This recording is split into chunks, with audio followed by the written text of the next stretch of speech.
Welcome back to another episode of Revenue Blueprint. Today, Seth and I are joined by Kristen Habacht. She is the CRO at Typeform. She's also a board member at a few different startups. She was the president at Shogun. She was the global head of sales at Atlassian, VP of sales at Trello. She helps out some primary portfolio companies. Like, the list kind of goes on. Kristen, thank you so much for joining us. Yeah, thanks. Happy to be here. So you've led what I think you can objectively say is a pretty illustrious startup sales career so far. So what people or roles have had the biggest impact on your career, and what have they taught you? Yeah, no, I think careers are funny, right? They just kind of, you look back and you're like, oh yeah, I guess I did have one. When you're in it in the moment, it's not like well, at least I wasn't strategic enough maybe to be plotting it along the way, but you end up finding out so many different things. And I was just recently talking to my husband about this, which was, I had this CEO in my very first job. So my very first job was, I was hired as the office manager at a managed security services company. And I always tell the story, it was like between that or I had an offer for the ladies' shoe section at Macy's. So I had to make a very difficult decision between those two as my first job. And I picked this. That's where the illustrious career starts, at the ladies' shoe section or the office manager. I love it. You know what? Maybe I'd be the CEO of Macy's by now if I had gone down there. You never know. So, but yeah, so I made this choice, and I ended up at this startup in Connecticut, which who knew that even was a thing. And I happened to have this CEO who was just, now I recognize how anomalous he was in this respect, but he just kind of ended up taking me on for whatever reasons as this mentee, and really let me go about a month in that job and was like, this is not the job for you. Like, here are these two options. Our finance team would love to have you, or our sales team would love to have you. What would you like to do? And I'm just not very good at numbers. And I was like, I shouldn't let this guy know that. So I was like, not the finance thing by any means. So I got down the sales path. And he always was just the kind of person who, like, and I had a great sales leader there who was a great mentor to me too, but he kind of was always pushing me, to, I would say something about a customer. He's like, what do they do? Why did they find, it was just like, and you better know your stuff. Like, it was just inexcusable to think that you would be giving a piece of feedback without knowing all the components of it. And so anyways, I worked for him for a couple of years there. I left and went to another company, and then I ended up working for him again at the next company he was at. And I realized, looking back, how much the fundamentals he taught me ended up, like, fundamentally being who I am as a sales leader and who I am as a manager. And I just, it's those moments where someone will say, oh, somebody didn't renew. I'm like, why didn't they renew? What were they using us for? Who did you talk to? And I always joke, I'll say his name, I always joke, I was like, Brad Miller would eat you alive. Like, you would not want to walk out of this conversation not knowing the answer to those questions. And, but also that sense of, I was totally unqualified. I was absolutely under the level that he probably should have spent that much time mentoring and coaching, but for whatever reason he did. And so I've always tried to emulate that and also seek that out wherever I go, right? Which is that, like, obsession with a customer, obsession with details, but also giving people the room to stretch and be more than they might appear to be in the moment, because I was given that. And so for sure, him as a leader and those roles he gave me were super transformative. And then there's a million other, I'm like so grateful for all the people in my life, but to keep the story short, I'll pick that one. So I have a question for that. Is it obviously a key takeaway is find great leadership as early as possible, whenever, and then obviously you're channeling Brad to aspire to be the leader that he was as well. What would you look for? What would you tell other people earlier in their career when they're seeking that out? Because I think we all say it, and it's like easy. It's like, yeah, but I just need a job. It's like, okay, and then you take the job, and you're like, this leader's terrible. My life is miserable. Like, what would you advise young folks or any folks looking for, like, how do you suss out a good leader quickly or early, or how would you do it? Yeah, I mean, I honestly don't know if I have a great answer for that, because I kind of feel like I was just lucky that I've had people like like Brad, but also, Michael Pryor, who was our Trello CEO, who I also worked with when I was at Fog Creek. And there's also a little bit of a narrative in my background where when I find people I like and hopefully they like me, we keep finding ourselves again. It's similar to the conversation we were having before this call started, where you and I know a mutual leader, Emily. And I was like, one day I'm going to find a spot, I'm going to bring Emily back with me. And I do that with other leaders too. I'll say, I remember I said to Michael when I left, it was like, if you guys ever change your mind, at the time I was commuting into New York, and I was like, if you guys ever change your mind and you don't feel like you need me to commute to New York, please call me again. And sure enough, years later, they ended up going remote when they spun Trello out. And he's like, hey, guess what? The moment's come. So I think there is a little bit of luck in this. There's also a little bit of like, I was a participant, obviously. It didn't just happen to me. I said those things like, come and find me again, or I would find leaders, not just always my own managers, but other people who I just thought, oh man, this person like has their stuff pulled together in the company. And I would be like, how'd you get here? What did you do? Like, I think one of the things for me too is like, everyone has a different background. My parents were not in tech. They were not, and they were entrepreneurs their whole life. I never watched them in a business setting. I had no sense of how business worked because that just wasn't how they did things.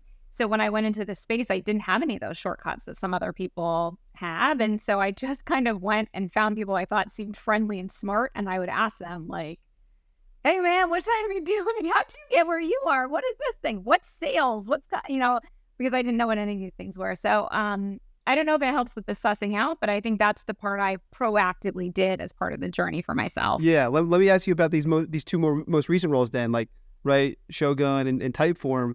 What about the leadership of these teams attracted you? Was there anything specific or stories that you remember that you're like, yes, I would like to work with these guys? Yeah. I mean, I think for me at least, first I want to make sure that I feel like I know my own limitations, right? We're all not experts at every part of the motion. I have specialized my career somehow along the lines in this product-led growth sort of mid-market motion. I don't think you probably want me going and selling $5 million, 2-year-long sales cycle enterprise deals. And so as you start thinking about what your next role is, you also have to start thinking about like, hey, am I going to be able to stretch, but also be able to be successful here? And so looking at those elements for sure. And then I think looking at, what's the collaboration environment you've set up on your executive team? Like, what are when we have a conversation, do you seem actively actually engaged or are you distracted? Like those little signals of things that say like we would probably have a good working relationship. And also, do you have a background that to some extent is fundamentally different than mine so that we don't get into an echo chamber state, right? And I think if you look at Shogun and if you look at Typeform, it fit those roles. I think the other thing I've learned personally at executive level is thinking about those boards as well, because boards play a huge component in this and understanding like, hey, what does the board want out of this? What are they looking for? Is this, are they in for the growth? Are they in for, and it has obviously changed even within the last couple of years. But yeah, I honestly, it goes back to this thing, Jason, which maybe you'll appreciate. One of the candidates in your former life that you sourced for me, a wonderful woman named Alexa, who I've also taken with me through many journeys, who's a great sales leader. I remember when we were hiring her and our head of people, Liz, was like, how did you know? And we'd gotten stuck waiting for a conference room to open up, and Alexa and I were just talking and it was so natural. And I said, like, she's just someone I felt like I could be stuck in a car with and we could work, and so and there's a nuance there. It's not that it's friends, necessarily, though that would be lovely if you could be friends with your boss and all that kind of stuff. But it was more like there was an ease of rapport that would create a sense of, I think, where you could be vulnerable, where you could be candid, all those things that I think create good relationships. Ease of rapport. I like that. That's a new phrase. I'm going to steal that one. There's a company and an investor I work with in Europe, and he takes all of his sales hires to a company call. And it's not the most scalable thing, but he's like, when you're in a car, literally to emulate, to demonstrate what you're saying. When you're in a car and you go through the whole process with somebody, you can see, do I want to be taking them on sales calls? Can they do this on their own? And it's like, man, it's really intense, but it really works for them. It's like they get really good people. Like, yeah, exactly. I mean, it definitely is not always perfect, right? It's not like every leader I've ever had has been the best fit for me, or every hire I've ever had. But I think generally, if I follow that philosophy, we get there more often than we don't. So I think that's what I go by. I have a kind of adjacent question, maybe a little bit off topic, but I'm curious your take on it. Like you said, goals, motivations of the board, what the investors' ambitions are, but then also who's on that board. And you're now on a lot of boards. I'm curious to know, for a sales leader, how should they be involved in the board, right? I was at one company, I was head of sales, and I was never invited to a board meeting. And then the next company, I was like, I don't know what was going on there, but I need to be there. So I insisted that I'd attend all the board meetings as a board observer, and that was really beneficial. But I felt maybe it was unconventional. Like, what's your take on when and how sales leaders should, insist or uncover those conversations? Yeah. I think, for me, and it depends on the company level, right? I'm obviously referencing these startup environments. They're not public companies. They're not, so I think there's a nuance there too, right? But for me, at least as a C-level, I would never want to be in an environment where I didn't have some kind of exposure to the board. Now, whether I'm there at every board meeting or not, I think there's, again, like a nuance there. Not everything maybe is relevant to me, though. I think at this point I am in every board meeting, so it is a part of what I do. It's really important, because otherwise I think what you get back is feedback. No matter how great your CFO is or your CEO, whoever is translating this information to you, you get back something where it's like, efficiency is the focus, or growth is the focus, or what, and sometimes you're like, where is this coming from? Like, what is going on? And you miss all the context of that. And I think at the executive level, your job is not just to set a plan for your team, but it's to understand that in the context of where the company is trying to go and the wider strategy, the longer term vision. And to be cut off from that relationship is hard, I think, to exist in. Also, I think, like, for the board, as a board member, I will tell you, no matter how great the CEO is or the CFO or whoever is talking to us, it's not the same as understanding, at least at the higher level, what the GTM team is seeing and if those things are actually tying back or not. I also think in general on boards, there needs to be more operators in some role in those boards, right? As an independent board member, or if it's a venture or whatever, maybe some folks who come up through being an operator before they've gone on to be investors, because I think the other challenge is when it's only investors. Sometimes it's they're missing important context of what it is like, to be in the weeds as well. So yeah, that was my a little bit of everything. No, I love it. But you're going to put a finer point on it. If you're a VP of sales at an early stage, let's say seed A, B stage company, yes, maybe if you're interviewing with leadership, that should be part of the conversations. How frequently will you be involved in the board meetings? Because if you're never, like you said, you're getting a weird game of telephone, and maybe you don't need to be all the time, but never is probably bad. No, and I would say also, by the way, you should meet at least at the VP and C level. I would at least ask to meet a board member in the interview process. I never go anywhere at this point without meeting at least one board member.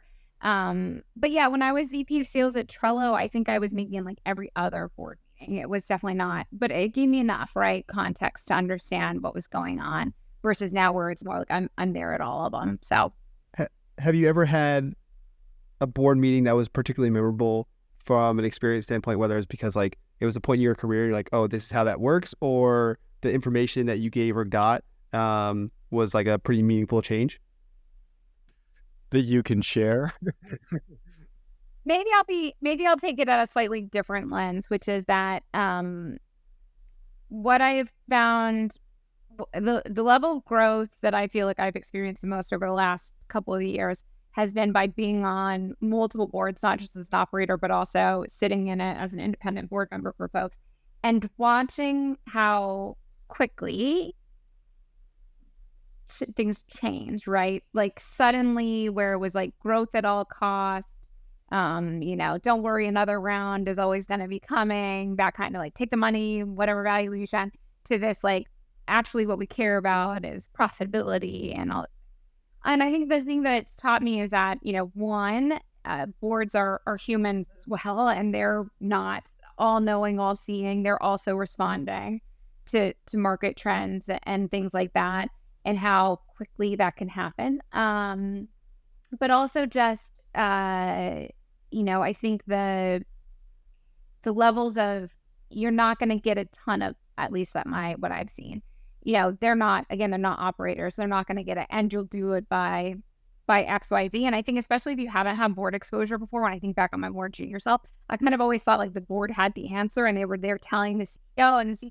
And no offense to any of my amazing boards, but like they don't have the answer. And I think they very openly say that. They'll say, right, like we're not the folks. The smart ones. Yeah, that's right. Yeah.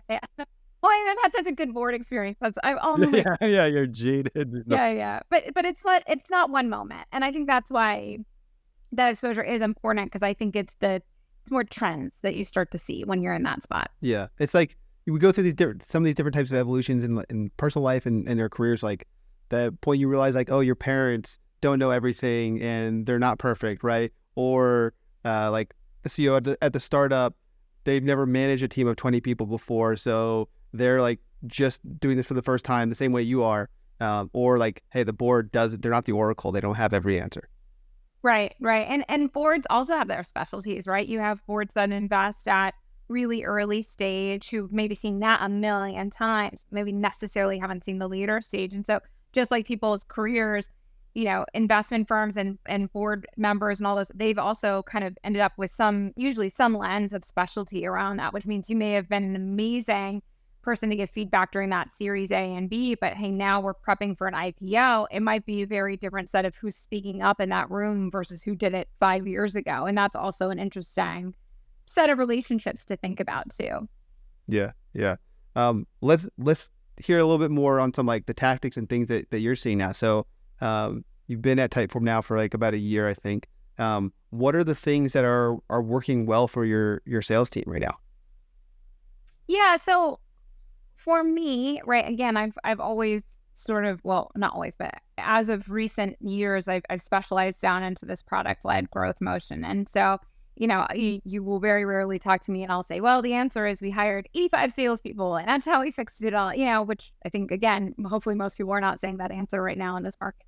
But so I think the things for us continue to be what I kind of talk about is focusing on that one funnel, which is looking at everything that's coming in as if it's your sales funnel and really thinking about where the specialist in that funnel should be. And so if we think about everything as a lead, every sign up is a lead, every sign up is an opportunity, but hey, just like lead scoring, not every lead is equally as good as others. And this might want to go to an SDR, this might want to go to an AE. I think we're good about that on the enterprise level, and then we forget about it on that self-serve funnel as well, which is this is a good lead to engage on through marketing content, or this is a good one to be once it hits this kind of product qualified lead moment for us to put it on some kind of specialized journey, but still not have a person touch it, and getting clearer and clearer on those guidelines. So I think about the team through this one funnel lens, which is why for us, at least sales, marketing, customer success, support, community, channel, they're all under me. We don't have those teams segmented because it is so important. And honestly, product is an extension of that, and working with a product leader who understands that they're a part of that funnel, which again, I think feels like everyone should know that, but you'd be surprised how many don't. But I think thinking about it from that lens is really working for us. I think that means you have to decide a lot of things, like you can't get as picky about what revenue you attribute to an AE or what revenue you attribute to what marketing campaign, or you have to be okay with a level of gray and some of that stuff, because the nature of that funnel encompassing everything and expecting it all to kind of one thing supports the other thing, which I'm a data-driven person. So from an attribution perspective, it drives me a little bonkers. And so you have to be okay with that. But if you can get okay with that, I think you actually create a much more efficient, effective funnel for the customer to experience. It's usually more delightful for them. And it is better for the sales and marketing team, even if they maybe don't see it right off the top of their head. Right. I think salespeople want to say, I talked to this customer, but then they went and self-served, and they can be really frustrated with that. And I think that's more of like how you comp people, how you look at that, because from a customer perspective, that's the better journey. Thank you. You answered my question, but I don't need you to artificially be like, here's the DocuSign. Like, if I can just pay it, I should be able to just pay it. And so there's a mind shift there that has to happen. But I think Typeform's doing a really great job with this, and hopefully that'll be how we kind of continue to scale out for the next little bit. My guess is that the gray area, you're probably generous, would be my guess. I know that's an assumption, but so that's correct. CFOs don't tend to always be so generous, as that's kind of the nature of their job, to be like smart with the money. How do you ensure that finance folks understand that let's call it lubrication along the one funnel for the team members, kind of errors in their favor versus errors against them, and then they start to get protective of their territory? How do you talk to finance about that philosophy? I think at the C level, at least, or at the VP level, whatever level it needs to be at, I think there has to be, there comes back to some extent, just a strong relationship with those two parties where, my CFO and I have talked a lot about, like, I'm pragmatic about this. Like, I'm not going to artificially create these flows. Like, I'm not going to say, I get a call, the shots on the discount, you guys don't have any, there's a give and a take in that relationship where I say, like, I know what you're getting to. Hey, you want to have X percentage of this be profit, then you have to trust that I'm going to work towards that. And when I need to start scaling up the team for an initiative or something, and maybe for a moment that profitability or, that return dips for a moment, there's always an agreement that this is why it's going to dip. We're going to add this. We're going to add SDRs in, and that adds cost. But hey, listen, this is the window you're going to see that cost added for, and then it should start to climb out of that. And if it doesn't start to climb out of it, you and I will have a conversation about that, because it's in my best interest to make sure the company remains in a healthy footing as well.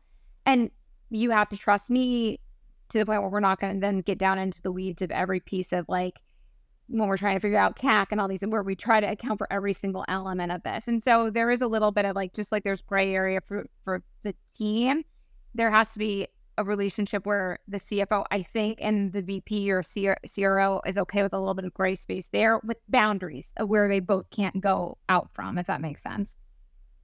Trust in leadership and good leadership. Yeah.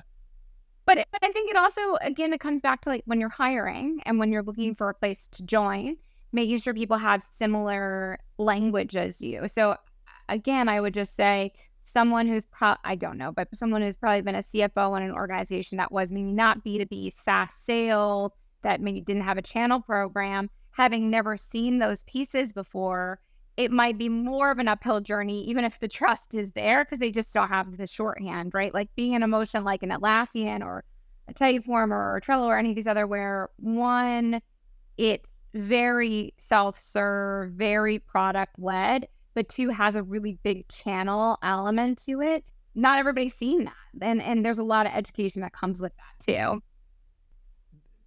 I'm curious to hear how you guys, over the years, and you've seen this, I know, in a few ways, right? Once you, and Trello, like, I feel like you guys were pioneers of the PLG movement. That was like the first time I heard where people were like, oh yeah, we saw a bunch of signups from like this one company, so we reached out to them and then we sold them like a paid plan. And this is dating ourselves, going back a decade now. But how are you guys taking people from that early interest stage into the like the truly monetized, or like mid-market deals? What is there anything, like, maybe just explain that process from the fundamental standpoint, and how you guys are doing it, particularly at Typeform? Yeah, I was just walking through this with my team at Typeform, actually, because I was saying, like, listen, these things stand still. The way that I did this, again, to your credit, as you call out how old we all are, 10 plus years ago. You did that though when you were 12, though, so that's weird. I mean, like, that's right. Yeah. I was not even able to drive yet. I was a real Doogie Howser of sales. Yeah, Again, Doogie probably Howser. dating myself with that reference. So Right. Oh, yeah, you had it. You were so close. someone's like Googling, what is a Doogie? What is it? What is a Um, Doogie Howser? but you know, I don't know if we were pioneers. Certainly other folks were doing Atlassian and things were doing it. And I would love to say we were doing it for some strategic reason, but we were really doing it because we were like, we didn't want to take any more rounds of funding and salespeople were expensive. So we're like, just focus on the good ones, which ended up being motion then. But you know, initially what we did is we said, all right, well, only people who raise their hands, you know, who need to talk to us, we'll talk to. And then became, well, only people who raise their hands who need to talk to us who fit this profile. Because again, but we were just fundamentally resource constrained. I was like, I have 3 salespeople. I don't know who. So it came out of that. And then it was easier to some extent, in my opinion. This is the story I was telling my team, which is like, at that time, what you would do is you would say, oh, okay, it's a contract, it's SSO, and it's some security feature, and then they'll sign a contract for 8 times what they would have done. And consumers have gotten smarter in the period of time since then, right? And I think this is where PLG does sometimes struggle, which is where you put these one artificial constraints when you need to upgrade, but the value is not actually tied in those places. It becomes something where it's like you had 5 users, now you have 6, and sorry, you have to go into enterprise. And I think that's where, in my opinion, that's where I think it's a much harder journey for a salesperson. And so I think as you think about value add, what value are people getting? What does those higher price tiers, even if they're not called enterprise, start to provide somebody? Then that ties more to maybe, well, to explain that you have to multi-thread that, right? You need to bring in people from different departments, explain how this is going to be not just a ticketing system for your developers, but it's a DevOps solution where it brings in, you know, I think that's where the sales assisted part of PLG really becomes powerful. Not sales assisted in the sense of I've artificially blocked you and sales has to assist you with a contract, but more really the value of it at scale like that. Yeah, I think that makes a lot of sense. Is there follow-up on that is like at what point, these days, what's kind of the trigger point where you want sales to get involved? Like it's like, hey, you've got one user with a business domain, so you're going to start monitoring that person, or is it once they get to a certain point? And then when is sales proactively outreaching? I think I just think it's not necessarily a one size fits all, right? I think it really depends on the product you're selling, the complexity of it, how easy it can spread internally, what dependencies it has. But I tend to think about it more like, without there being like it's this size or this size, I tend to think about it more like, is the company a company that could spend, you know, and whatever your threshold is for that, let's call it $50K annually with you. So right there, you know, you kind of know I'm probably not going to spend time with companies sub a certain size or whatever it is. Or maybe they are sub a certain size, but they are, you know, there's some really small like consultants and stuff like that that actually have a ton of capital to spend, which is something I learned in e-commerce, right? There's all these companies that maybe, especially e-commerce is a good example where like they could be doing millions and millions of gross merchandise value, and it's like a guy and his dog in a garage shipping stuff. So just because the size, so it's more about like the value and what it's going to provide for them. And then it becomes a question of, so could they spend what we want to spend? Is it a value added conversation or tool for them? Like, is it going to create something past just solutioning? And so let's take Typeform, for example. You can use Typeform. My town just sent an email recently because they're rebuilding the neighborhood playground. And I was like, well, look at this. It's a Typeform that they sent it to us. I don't know if there's going to be a ton of value for this town in Connecticut to continuously use Typeform. They're probably pretty budget constrained. It's like a public works project. So, you know, not probably a great initiative for a salesperson to reach out to.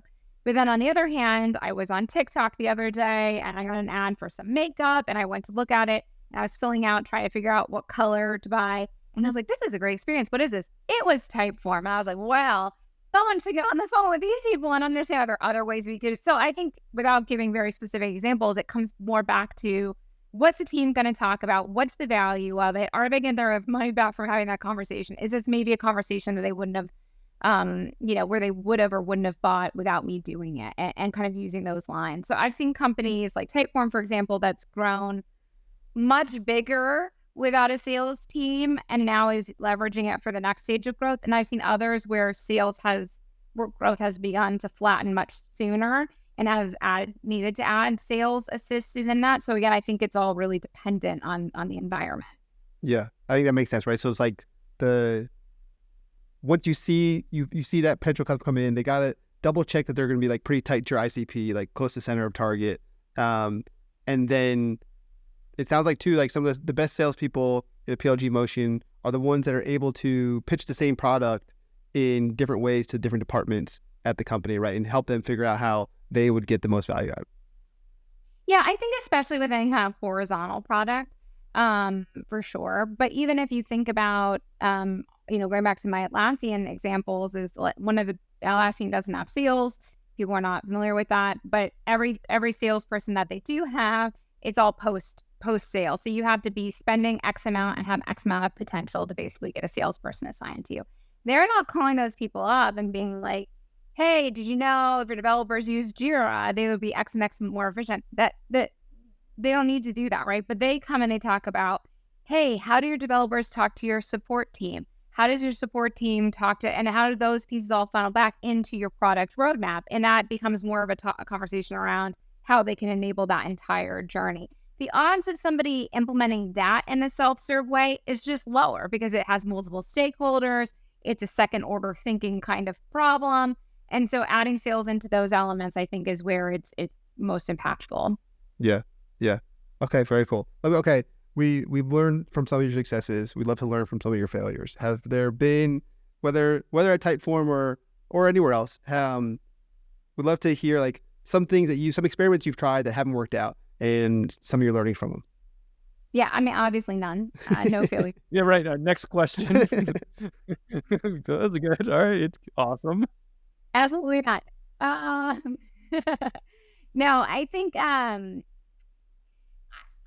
there's a ton of failures along the way. I think the important thing is hopefully they're small failures because you've been testing appropriately and adjusted accordingly. And like, this is the thing where it's like, I never want to find out that one of my failures was I hired 55 salespeople and I actually turned out couldn't support them. I had to fire all 55, and which I think people are getting into a little bit of that. Well, had I think gotten into a little bit of that for various reasons.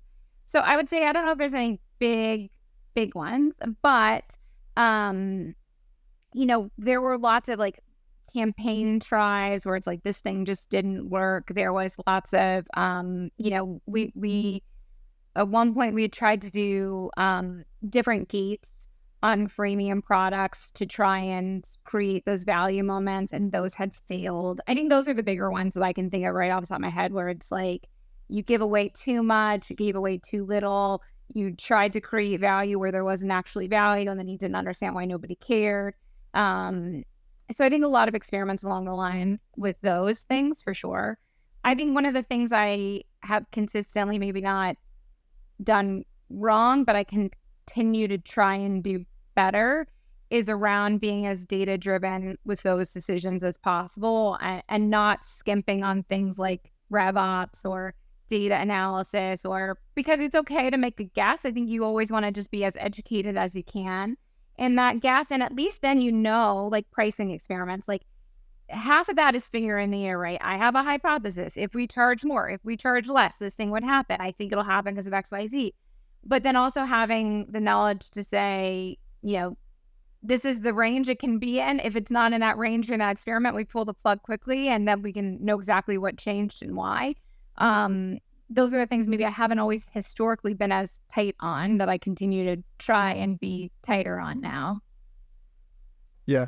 I think there's a lot of preparation, like the right preparation of when you're going to do something like that, one of those, like test one of those hypotheses is, okay, how are you actually going to measure if it's successful or not?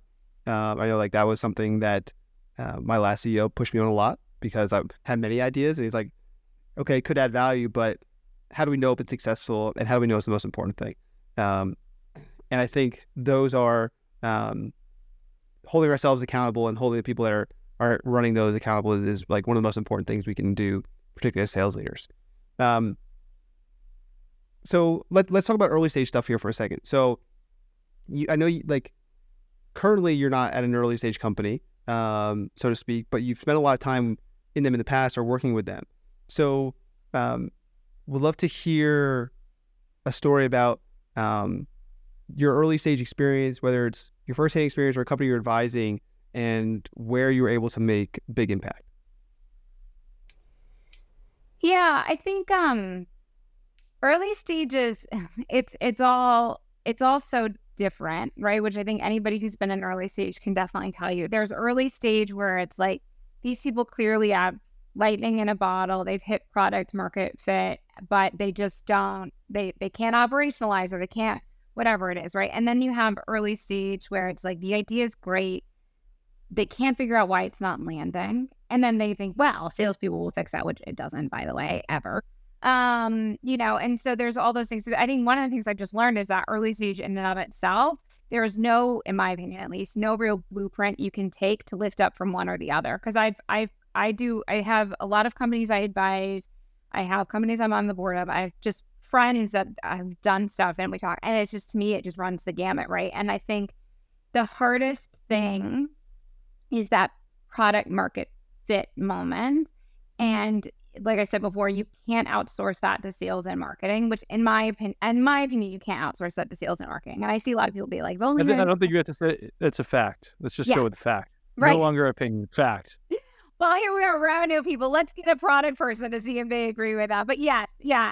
But I agree. It's a fact. In my opinion, it's a fact, right? And even if you do, this is the other nuance I find, which is that even if you do for a moment, usually people will catch on because they'll go in and use the product for what you did a great job selling and advertising.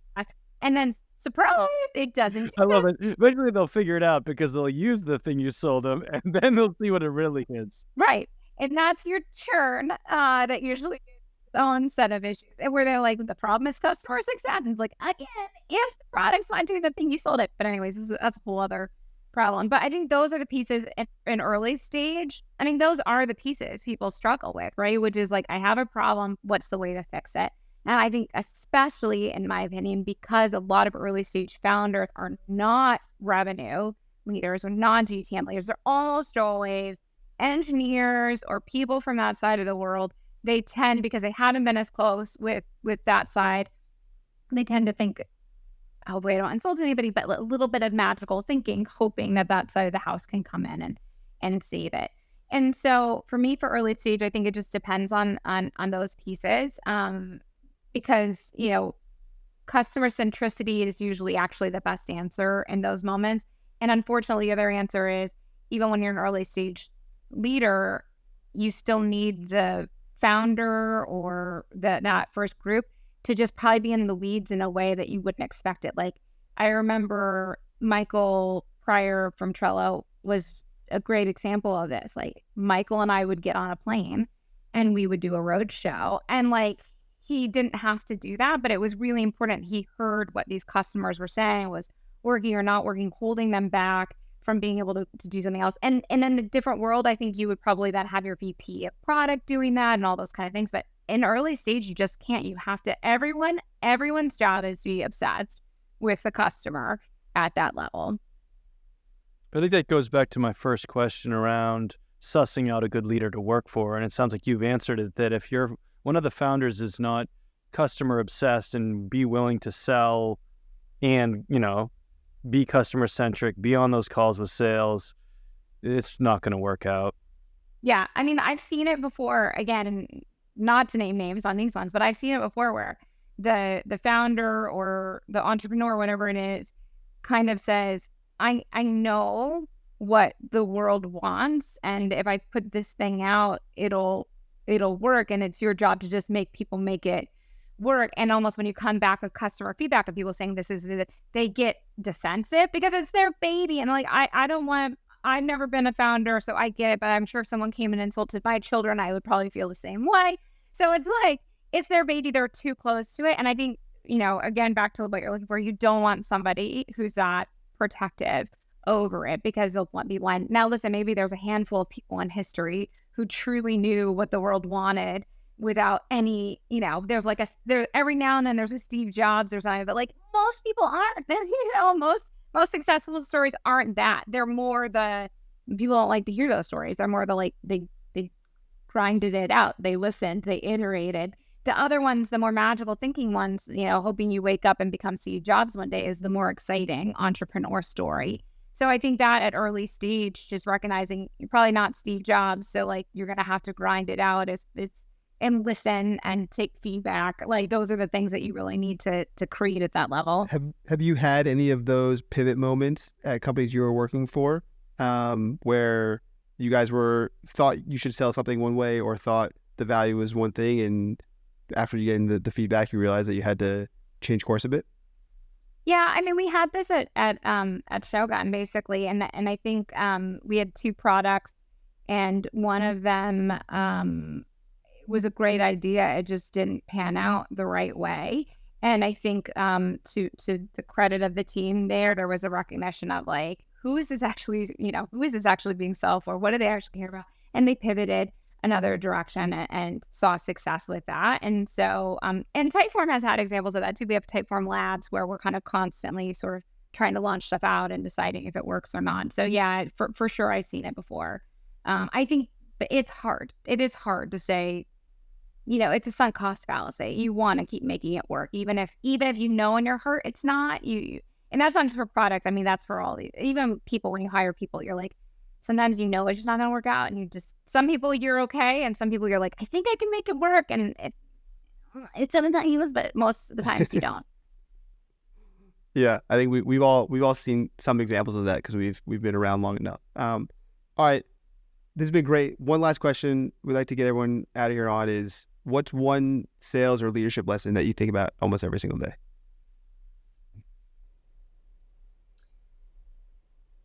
I think sales and leadership, and just also for my own personal self, I think about just feedback as a blessing.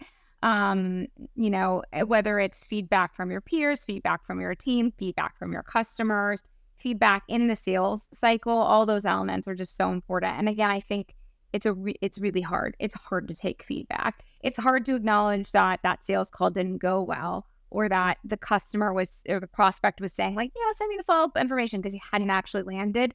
But the more you can look and be honest in those moments, you'll become a better salesperson. You'll become a better all those other things. So yeah, feedback, I guess, is the one thing I continue to work on myself and focus on for my team.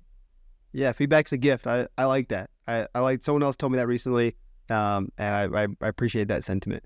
Well, listen, this has been great, Kristen. Real quick, want to make sure you have a chance to final plug before we sign off. Tell us about for the few people that are uninformed that don't know what Typeform is. Tell us like a little bit more about Typeform and the types of people that get the best use out of it. Yeah, absolutely. Typeform is really just a beautiful conversational way for you to engage with your customers or your prospects or your internal teams. And I think that a million different folks can have a great experience using Typeform to ask questions or to survey or whatever it might be along those lines. Really, the folks that see the most value are revenue teams, right? Leveraging it to get the best people in the pipeline, leveraging it to get the best feedback from your customers, into your customer success team or your product team or anything along those lines. So, hopefully I did Typeform well, but it's our listeners, our audience is your audience. Or if you work for local municipalities that need to survey the town about new playgrounds. And wouldn't you love to see what the answers to that? I imagine it'd be like a Parks and Rec. Those people are real saints out there and dealing with that. Amazing. Well, thank you so much for your time. This is great. Thanks, guys. I appreciate it.